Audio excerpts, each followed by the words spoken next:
টানা বর্ষণে তলিয়ে গেছে ময়মনসিংহের সম্পূর্ণ শহর। এসএমকে মিজানের পাঠানো তথ্যচিত্রে থাকছে বিস্তারিত। নগরীর চরপাড়া, মাসকান্দা, ব্রাহ্মপল্লী ব্রিজ, শানকিপাড়া, আরকা mission road, town hall, college road সহ সকল রাস্তাঘাট ও এলাকায় হাঁটু পর্যন্ত পানি জমেছে।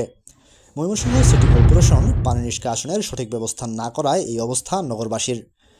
শহরটি একটি অপরিচ্ছন্ন, নোংরা ও অপরিপাটি নগরী। রাস্তাগুলো বেশিরভাগ নোংরা, ড্রেনগুলো সরু। হালকা বৃষ্টি হলে ড্রেন উপচে পড়ে রাস্তায় বন্যা বয়ে যায়। ময়মনসিংহ সিটি কর্পোরেশন কর্তৃপক্ষের এই বিষয়ে কোনো নজরদারি নেই, ফলে নগরবাসী কঠিন পরিস্থিতির মধ্য দিয়ে দিন যাপন করছে বর্ষার মৌসুমে।